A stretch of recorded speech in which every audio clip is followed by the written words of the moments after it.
the three things that I want to leave with you, just these three. I could do 10, I could do a whole life class. But just these three things will carry you if you let them. First and foremost, knowing who you are. Knowing who you are. Being able to answer this question, who am I and what do I want? You know, many times when I go out of the country, I am baffled by that question. To explain what is your occupation. I've stood there for 10 minutes. Well, am I a talk show host? Well, I'm more than a talk show host. Am I a businesswoman? I'm a businesswoman. I'm more than a businesswoman. Am I an entrepreneur? I'm more than an entrepreneur. So I just leave it blank or self-employed. So I'm not asking for the roles that you play as daughters. I'm not asking that question. What are the roles that you play as a daughter, as a friend, as a sister? You're going to be a lawyer, you're going to teach, you're going to be a pharmacist. I'm asking the bigger question of who am I? Who am I really? My answer is I am God's child. I am that which is born of all that is. I am, as Pierre de Chardin said, a spiritual being having a human experience, come trailing the breath of the ancestors yet, but trailing the breath of the angels. And understanding that because I am connected to the source of all that is possible for me. That's who I am. And what do I want? I don't want to just be successful in the world. I don't want to just make a mark or have a legacy. The answer to that question for me is I want to fulfill the highest, truest expression of myself as a human being. I want to fulfill the promise that the Creator dreamed when He dreamed the cells that made up me. What do I want? You must have some kind of vision for your life.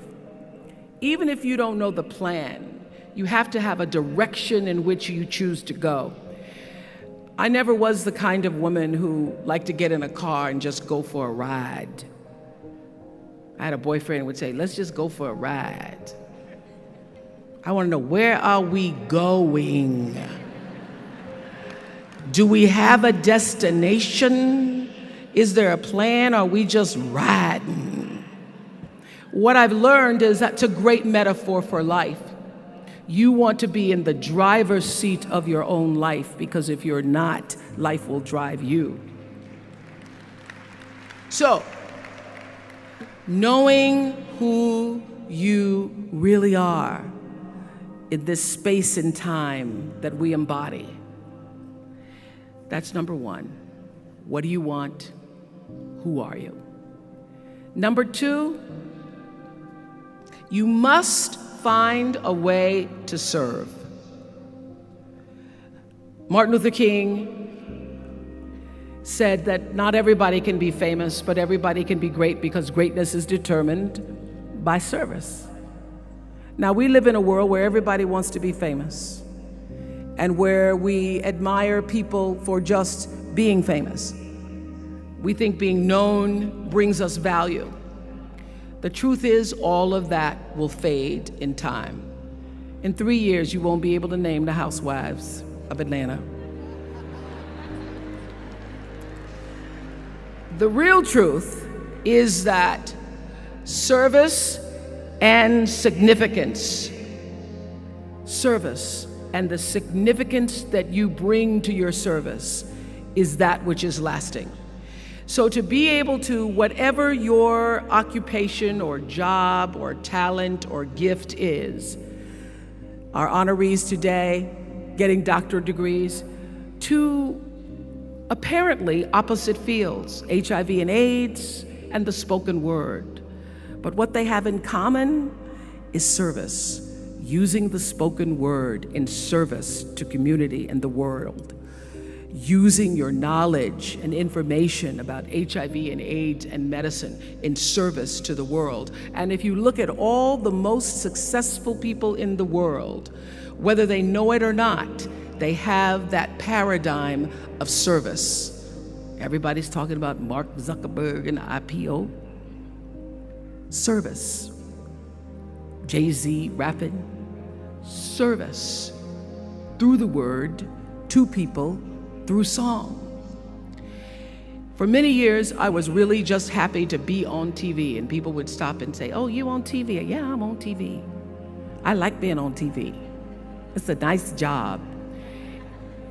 And it was about the time that I received my honorary doctorate from Spelman around 1993. So I don't know if that had something to do with it. I thought of myself as Dr. Winfrey. That I went back and I took a long look at what it was I was doing on TV and made a decision that I was no longer going to just be on TV, but I was going to use TV as a platform, as a force for good, and not be used by TV. And I will tell you, my decision to make that significant change in the way I operated on television, using television as a service, changed my career exponentially. Service through medicine, service through art. Using whatever it is you produce, your product, as a way of giving back to the world. When you shift the paradigm of whatever it is you choose to do to service, and you bring significance to that, success will, I promise you, follow you. Service and significance equals success. That's number 2. Number 3, it's so simple, but so hard to do. Always do the right thing. Always.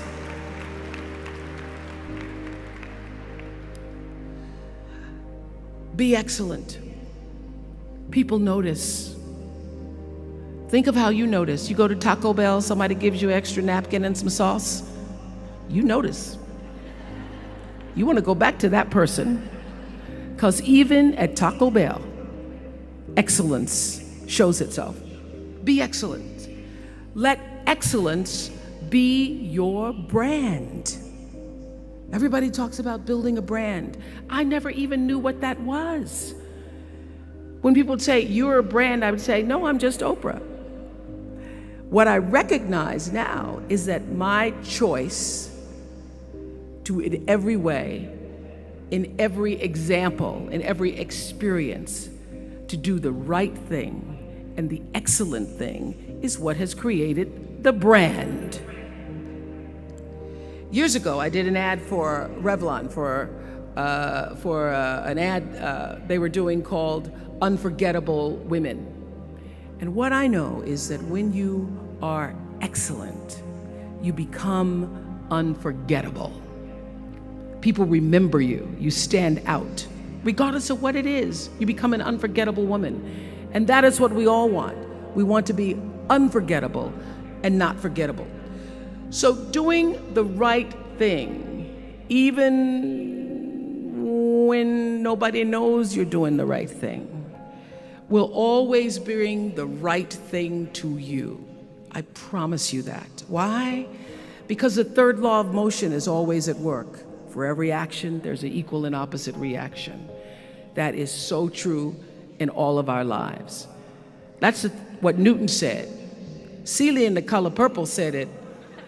Everything you even try to do to me,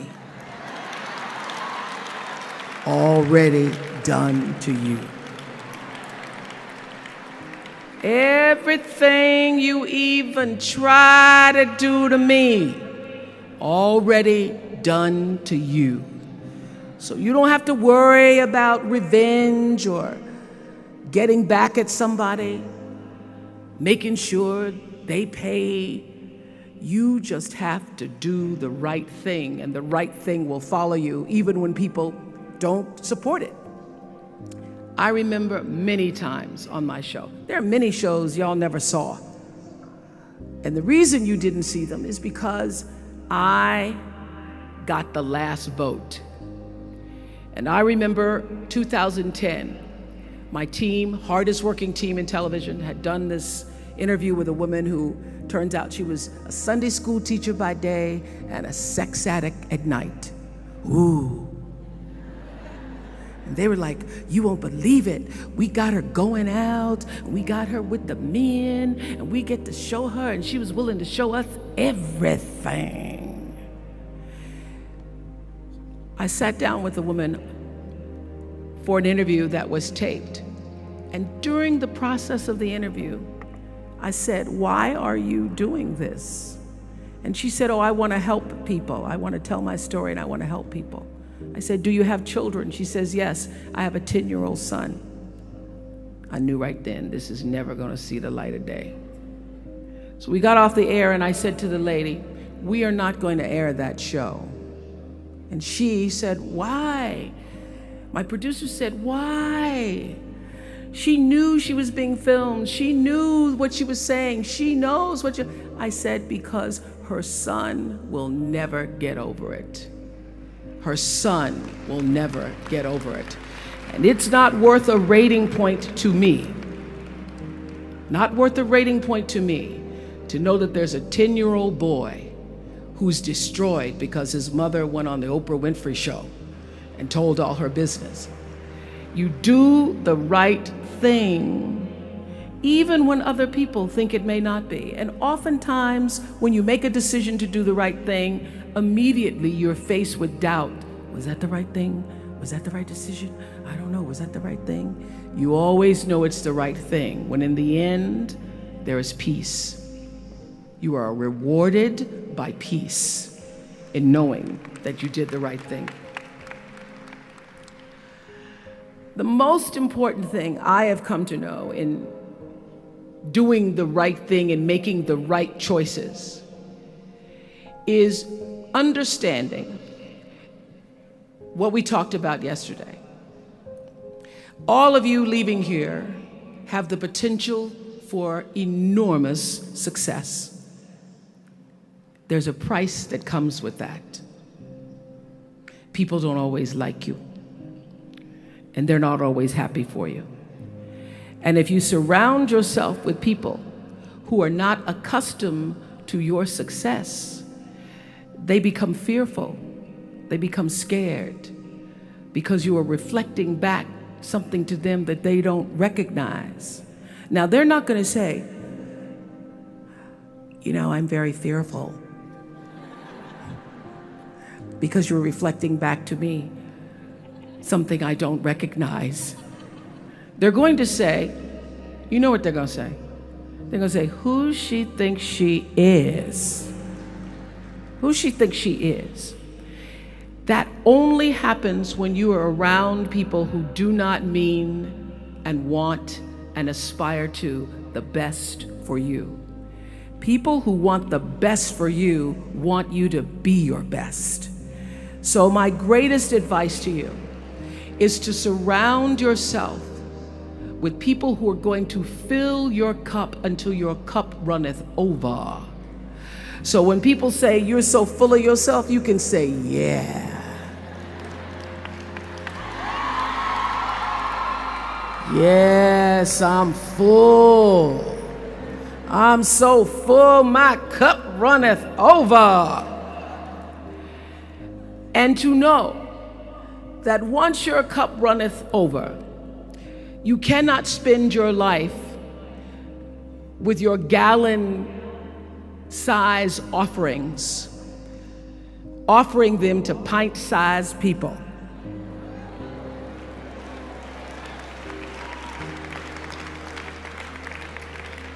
You have got to surround yourself with gallon-sized people who can hang in the same company with you, so that you're not offering your gallons to those little pints out there who can't hold it anyway. Choice to change the world. I love that song. I love hearing you all sing that song. And what I know for sure is that the biggest choices begin and end with you, your internal big questions. Who do I want to be in the world? My relationship to source energy, to all that is God. I'm not talking about what you believe in God. I'm talking about your experience of that which is all life, which is divine and universal. I'm talking about the big deal, being connected and aligned with that. When you are tuned in and charged into that, whenever you feel empty, you go inside yourself and you connect to the source, and you know that all things are possible. To know that, and to choose to do the right thing in service and significance, I promise you, you will create a vessel of service for yourself first, because you have to honor yourself first. You have to give to yourself first, otherwise you have nothing to give away. You will create a vessel for yourself, for your family, your community, and the world. And those three things will not only lead you to a blessed life. I stand as a witness. My life is so blessed, I can't even take it in sometimes. It will lead you not just to a gifted life and a rewarding life that fills you up, but a sweet life. That's what you want. You want the sweetness. You want it to be so sweet, so that even when the storms come, and they will, you'll know this too shall pass. This too shall pass. The storm is passing over, and you shall not be moved, because you know who you are. When you can do that, grace will follow you, grace and glory. And when they see you coming, it ought to make them proud. They say it's the click of your heels, it's the bend of your hair, it's the palm of your hand, it's the need for your care, because you a woman, you a Spelman woman.